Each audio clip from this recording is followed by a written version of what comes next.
വിമർശകരെ, നിങ്ങൾ ഇത് കാണുക. ഇത് കേരളമാണ്. 1500ാമത് നബിദിനാഘോഷവും ഓണവും ഒരുമിച്ചാഘോഷിക്കുന്ന ദൈവത്തിന്റെ സ്വന്തം നാട്. ഇവിടെ ഒരു കുത്തിത്തിരിപ്പുകാരന്റെയും വർഗീയവാദിയുടെയും വിത്ത് ഇവിടെ മുളക്കില്ല, മുളപ്പിക്കില്ല. കാരണം ഇത് മതസൗഹാർദ്ദത്തിന്റെ നാടാണ്.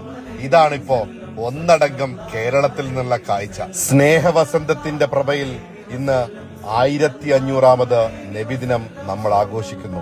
വിശ്വവിമോചകൻ മുഹമ്മദ് നബി സല്ലല്ലാഹു അലൈഹി വസല്ലമയുടെ തിരുപ്പിറവിയുടെ സന്തോഷ നിമിഷത്തിൽ ഇന്ന് ലോകം പ്രവാചക പ്രകീർത്തനങ്ങളിൽ മുഴുകി. ഇന്നലെയാണ് റബീഉൽ അവ്വൽ 12.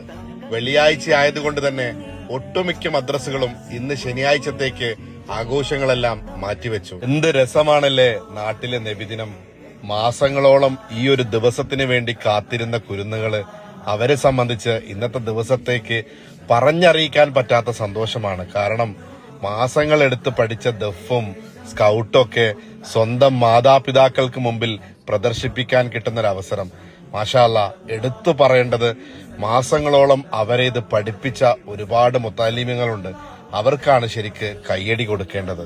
അതിരാവിലെ പതാക ഉയർത്തൽ കർമ്മം കഴിഞ്ഞ ഉടൻ ജാഥയായിട്ട് എല്ലാവരും അണിനിരന്ന് എന്തു ഭംഗിയായിട്ടാണ് നമ്മളെ സ്വീകരിക്കാൻ വയ്യോരങ്ങളിലെ മതസൗഹാർദ്ദത്തിനെ ഊട്ടിയുറപ്പിക്കുന്ന ജാതി മതഭേദമന്യേ എല്ലാവരും ഈ കുരുന്നുകൾക്ക് ഭക്ഷണം കൊടുക്കാനും വെള്ളം കൊടുക്കാനും മിഠായികൾ കൊടുക്കാനും വയ്യോരങ്ങളിൽ കാത്തു നിൽക്കുന്നു. പ്രവാചകന്റെ ചരിത്രം പാടിയും പറഞ്ഞും അവരങ്ങനെ നാട്ടിലെ ഓരോ വഴികളും കീഴടക്കുന്ന കാഴ്ച.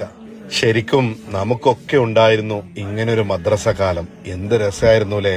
ദിവസങ്ങളോളം കാത്തുനിന്ന ആ ഒരു ദിനം. ഒരുപക്ഷെ നമ്മളെക്കാൾ കൂടുതൽ സന്തോഷിക്കുന്നത് നമ്മുടെ മാതാപിതാക്കളായിരിക്കും. എല്ലാവർക്കും ഒരിക്കൽ കൂടി നബിദിനാശംസകൾ. പടച്ചവനെ, ഈ വർഷം നബിദിനം ഒരുമിച്ച് കൂടാൻ ഞങ്ങൾക്കെല്ലാവർക്കും നീ ഭാഗ്യം തന്നു. അടുത്ത വർഷവും ഇതുപോലെ ഞങ്ങളെ എല്ലാവരെയും ഒരുമിപ്പിച്ചു കൂട്ടണേ. ആമീൻ.